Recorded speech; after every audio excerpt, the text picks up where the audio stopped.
E aí, ouvinte, o que você achou aí das entradas? Então, pessoal, estou aqui gravando mais um tema que envolve religião e política. Que é domingo, a estreia vai sair não sei quando, ainda vou decidir, mas eu estou gravando no domingo. E domingo é dia santo, eu só falo sobre tema religioso, tá? Mas assim, não só, né? Então, envolve tema religioso, mas também dialoga com outras questões aí. E hoje, especificamente, eu queria falar sobre um pouco dessa questão de cultura brasileira e catolicismo, principalmente no aspecto que alguns chamam sincretismo, outros chamam inculturação, manifestações populares da religiosidade brasileira católica. Queria falar um pouco sobre isso, trazer mais uma leitura de um documento escrito por um. No vídeo passado eu trouxe um documento do Cardeal Ratzinger, né? Antes dele ser Papa. Hoje eu vou trazer de um Papa. Mas então, um cara aí da bolha, né? O Diego Abreu, meu chapa, que ele costuma usar o termo sincretismo e eu sempre cutuco ele, cara, que mano é sincretismo, sou. Isso não existe não. Sincretismo é pecado, sou. Aí eu não sei, né? Eu não sei se esse termo sincretismo, se ele se aplica dentro de alguma ciência social, antropologia, sei lá, se a galera usa isso, né? Se tem uma definição desse conceito dentro, né? Se é uma ferramenta técnica de uma ciência, né? Para explicar determinados fenômenos sociais, culturais e tal. Mas o que eu sei é que dentro do catolicismo quando você fala em sincretismo, você está falando de uma coisa errada, né? Então, não, o catolicismo não é sincrético.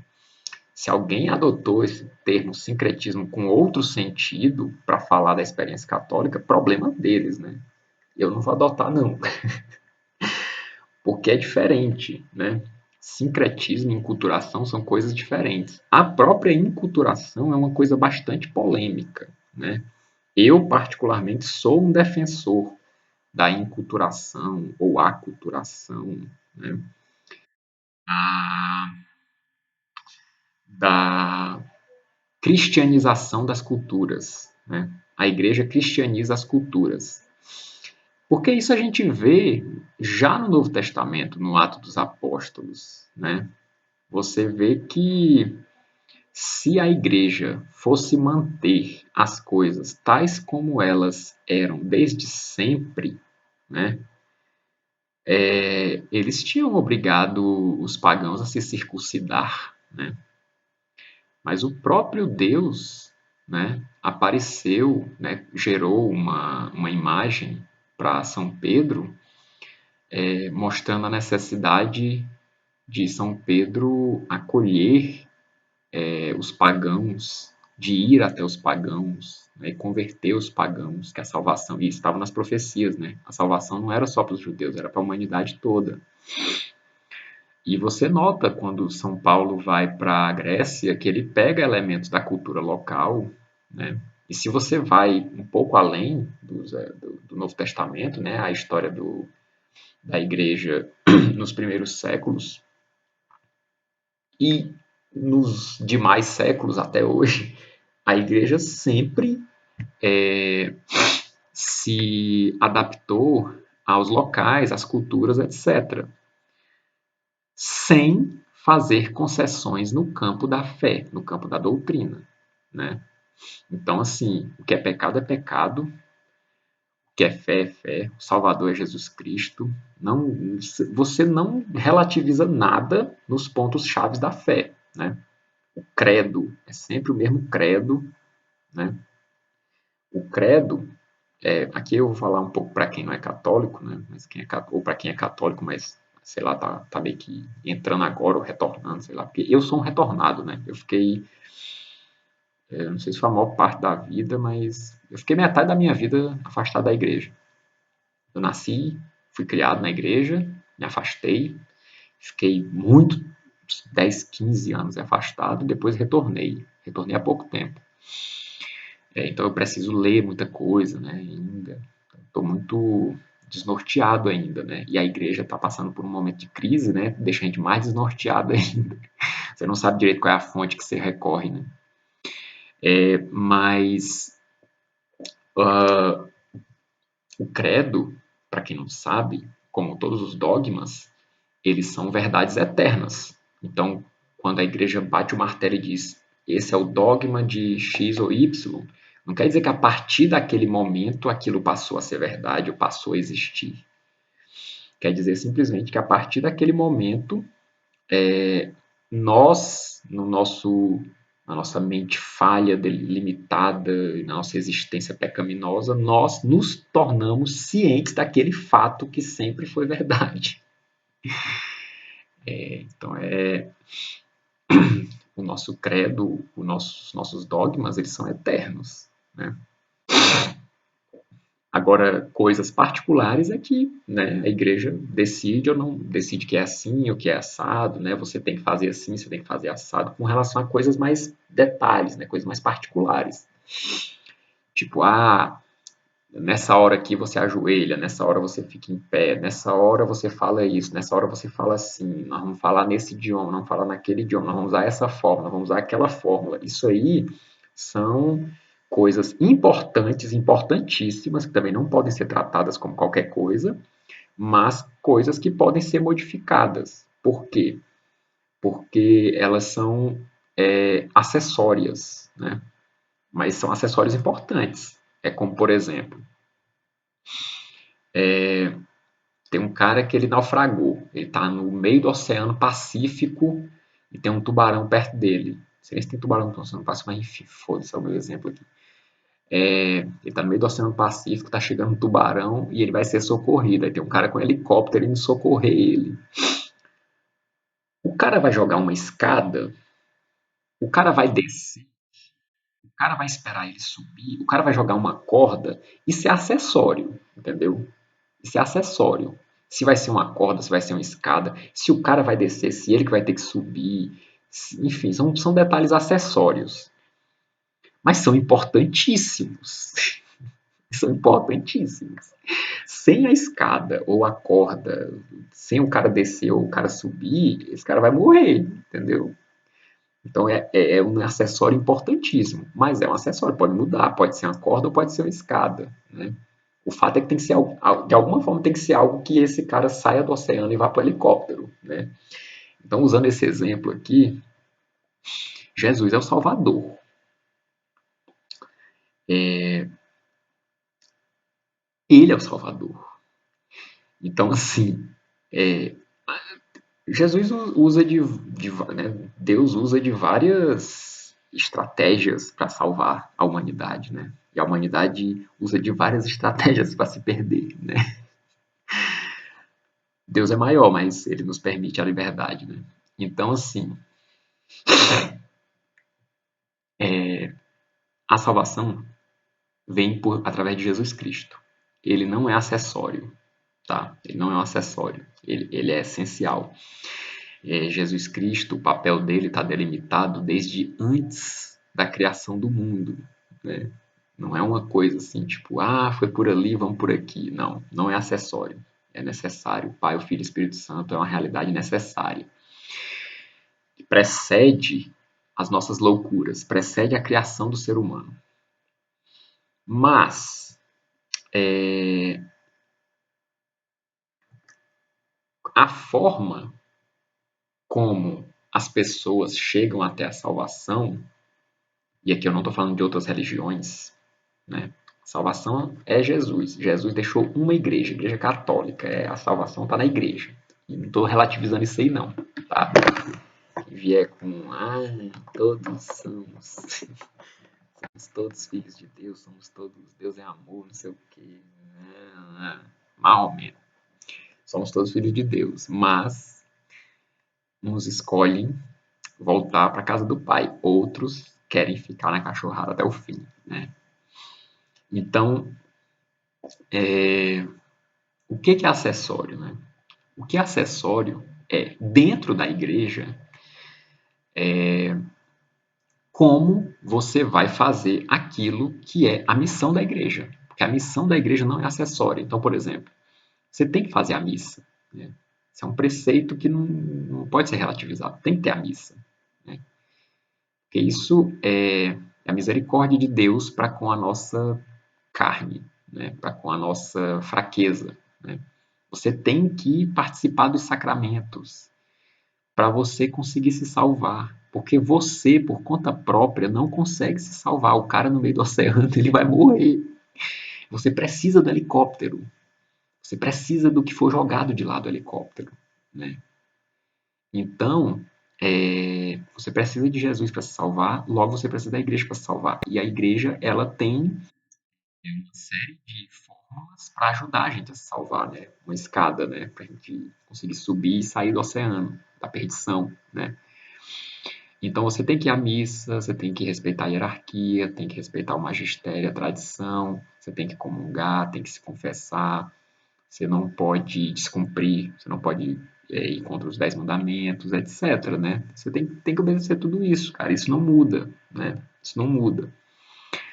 Agora, se você reza de olho fechado ou de olho aberto, se você reza em silêncio ou falando, se você prefere ir assistir o rito latino ou o rito bizantino, tem coisas, cara, que elas têm a ver mais. Elas não mudam, porque assim, em todas essas coisas você está buscando a mesma coisa, que é a salvação através de Jesus Cristo da igreja que ele deixou, entendeu? Então, assim, tem coisas que não são essenciais, elas são completamente acessórias, mas ainda assim não deve ser avacalhado, mas são acessórias. Aí eu vou dar um exemplo aqui da história da igreja, que foi o só que eu vou dar um exemplo, mas para variar, eu não lembro os nomes, né? E não deixei uma cola. Na verdade, eu tenho um livro aqui, cara. Só que eu não vou pegar ele ali para abrir, para procurar a página e tal, mas eu tenho até o livro ali. Mas se eu não me engano, foi São Policarpo que se reuniu com o Papa.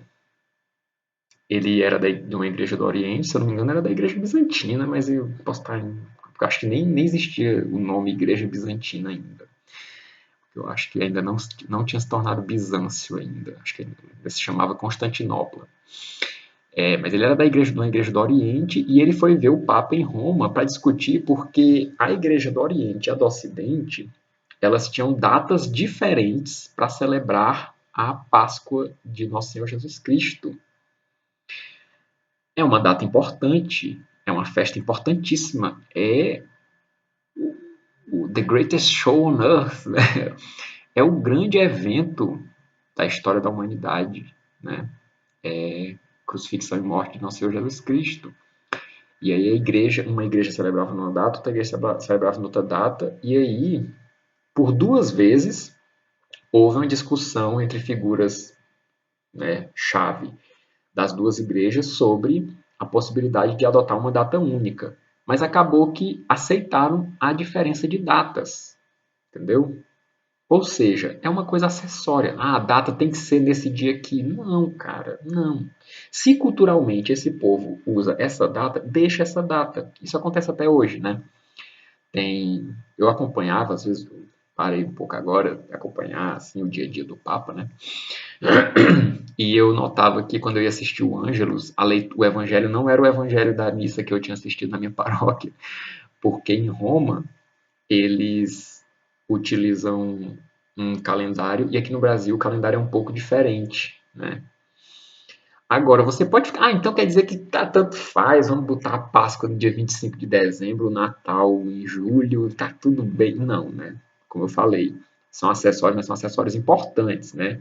Como eu disse, a Igreja do Oriente e a do Ocidente adotaram duas datas, mas por duas vezes se encontraram para discutir. Por quê? Porque sabiam que Não é porque é acessório que também você trata de qualquer jeito, faz do jeito que bem entender. Não, tem que ter muita disciplina, muito rigor, muito cuidado. Tem que olhar para essas coisas com muito carinho e atenção, porque você não está mexendo com qualquer coisa, você está mexendo em coisa santa, coisa sagrada, coisa que vem do céu. Você não está mexendo com suas negas, você não está mexendo com trocados miúdos, entendeu? Então, são coisas importantíssimas, né? Mas podem sim sofrer pequenas modificações.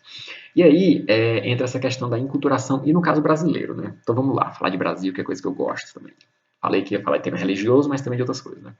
O Brasil é um país formado por europeus, africanos e ameríndios, indígenas, né? Povos nativos daqui, que na verdade não, essa questão de ser nativo é uma coisa muito complicada, né? Mas enfim, vamos entrar nisso aqui.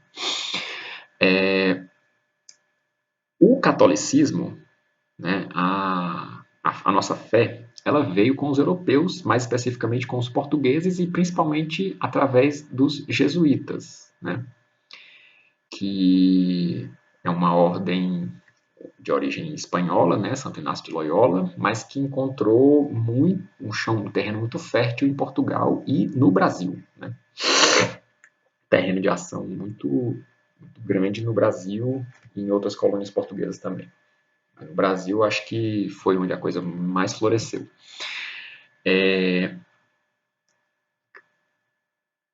Desde o começo, você nota no esforço dos jesuítas o respeito pela cultura dos povos que já viviam aqui no Brasil, né? A gente tem uma ideia, a meu ver, muito enganosa e que ela não vem só de Lusíadas, ela é uma ideia que às vezes é muito encampada por Saquaremas, né? Que dá a impressão de que o Brasil bem dizer, Portugal. Portugal mais queimadinho, né? Eu não vejo assim, sinceramente. Não sei se é porque eu venho de família mais pobre e tal. Eu olhava pra galera assim, eu via um bando de índio, um bando de africano, às vezes. Se bem que lá no Ceará é mais índio mesmo, mas também você vê também, tem muito africano também. Também tem gente que fala como se no Ceará não tivesse africano, e isso é uma mentira da porra.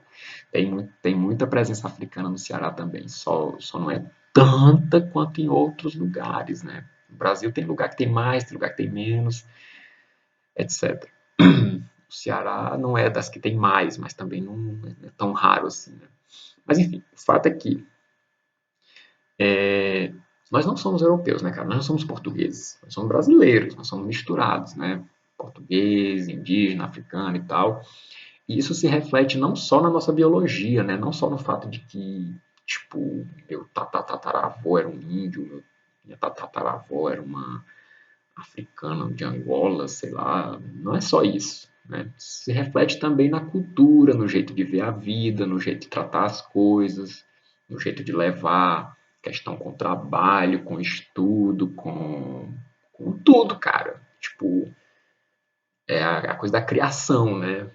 A, o pai e a mãe imprimem nos filhos o seu jeito de ser também. Né? O filho é meio que uma mistura do pai e da mãe e tal. Então nós somos uma mistura de portugueses, indígenas, principalmente tupis, e africanos, principalmente bantu, né? Povos bantus da África Central e Meridional. Então, mas também um bocado da África Ocidental, né? E Oriental um pouco, assim como no caso do indígena também um bocado influência de alguns povos tapuios, né? Como os cariris, por exemplo, lá no Ceará. E não só no Ceará, né? No sertão nordestino em geral. E europeus a gente também tem influência, tipo, até porque essas ordens religiosas, né, elas tinham europeu de tudo quanto é lado, né? E os comerciantes que vinham aqui para o Brasil também vinham de outros lugares e tal, né? Também teve colonização de outros povos aqui, que ficou alguns remanescentes e tal, mas o essencial eram os portugueses, né? E no caso indígena, o essencial eram os tupis, no caso africano, o essencial são os bantus. São esses três troncos são os que mais exerceram influência na formação da cultura brasileira geral, né? Não local. Nas locais, você vai ter uma influência mais de holandês, mais de Yorubá, mais de Cariri, tem umas coisas assim no nível local, mas no nível ocupando o Brasil todo, é mais portugueses, tupis e bantos, né? Então, por exemplo, as palavras africanas que mais entraram no idioma português falado no dia a dia são palavras de origem banta, né? Se eu não me engano, são dos Bakongo, não tenho certeza. Que é palavras tipo bengala, moleque, quitanda. Eu posso estar enganado, tá, galera? Até porque tem algumas palavras que nem os linguistas têm certeza se a origem é europeia, africana, indígena e tal. Tem umas palavras que não tem consenso linguístico. Mas a maioria das palavras que a gente utiliza, elas têm origem, o nosso português, né, português do Brasil, as influências que ele mais sofreu foram do tupi e de idiomas bantos, idiomas tupis e idiomas bantos. Eram vários idiomas, né? Até hoje são vários idiomas, mas são idiomas com uma raiz comum, raiz tupi, raiz banto. Então, assim, o Brasil, no nível linguístico a gente vê isso, no nível biológico a gente vê isso, mas no nível cultural geral, né, nível cultural geral, na culinária, na vestimenta, na forma de se comportar, na forma de se mexer, de falar, etc. A gente tem essas influências todas, né? E logo a gente vai ter essa influência também na hora de celebrar as festas religiosas, na hora de rezar, na forma como você encara os vários instrumentos de salvação, por exemplo, tem uma história, eu ainda estou para investigar como foi, quando foi, se foi, né? Mas tem uma história de que essas irmandades negras, né? Não sei se vocês já viram, sempre é Irmandade de Nossa Senhora do Rosário dos Homens Pretos, dos Homens Pardos, não sei o quê. Sempre é a Irmandade de Nossa Senhora do Rosário. Tem uma história que, que diz que é a coisa da característica daqueles povos, né? Porque eles tinham formas de adivinhação lá, usando um colar de búzios, né? E Nossa Senhora teria aparecido na praia para um desses povos e teria entregue para eles um rosário, né? Então eles substituíram os que eram usados para adivinhação, substituíram pelo rosário para devoção à Nossa Senhora do Rosário, e nisso foi um processo de cristianização desses povos. Eu não sei se isso é ficção, se isso é verdade. Eu já li sobre isso, mas me falta checar se não é fake news, tá? Então, por enquanto, tomem como se fosse ficção, tá? Mas o fato é que cada povo ele tem um jeito de ser, né? E Deus puxa aquele povo de acordo com o jeito de ser daquele povo, né? Desde que não seja um povo totalmente avesso, inimigo da fé, da reconciliação, da redenção, etc, né?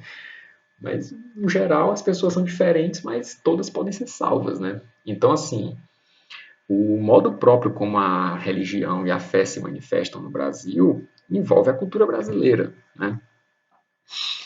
Então, assim, é isso que a gente chama de enculturação. Nisso não se relativiza o depósito da fé. Nada da doutrina pode ser modificado.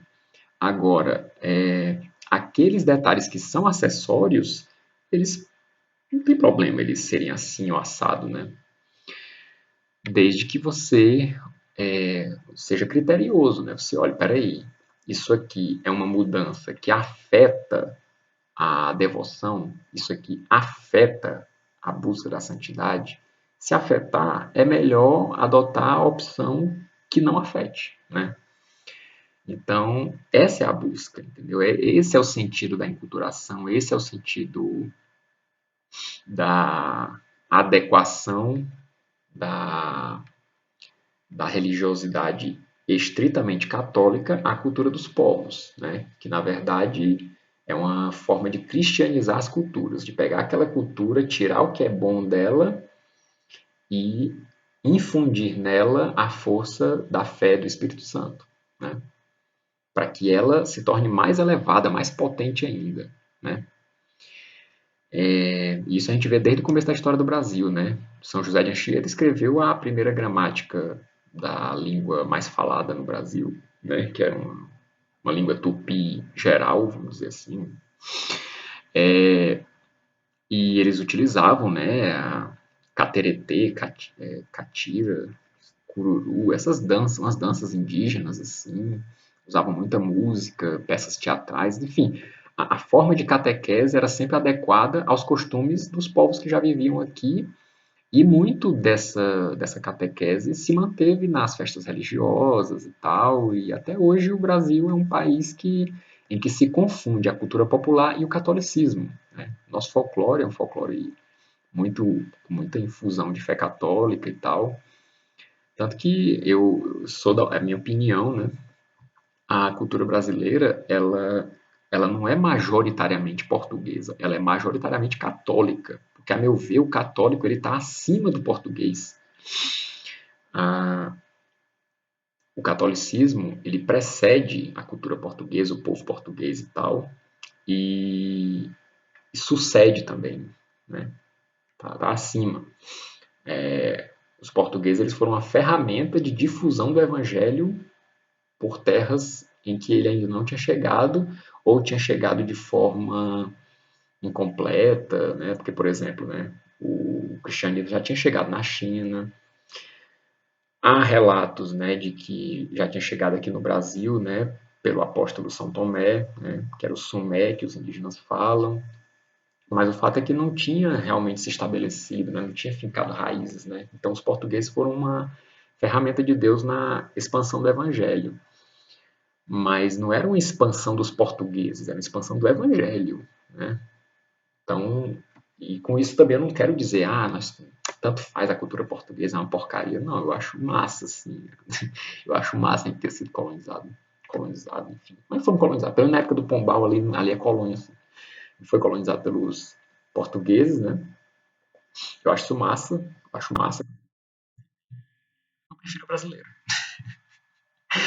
Eu acho massa as culturas indígenas, eu acho massa as culturas africanas também. Só que o fato de que o cristianismo chegou depois para essas culturas, né, traz, faz com que elas tenham elementos ali um pouco, cara, isso aqui não dá, né?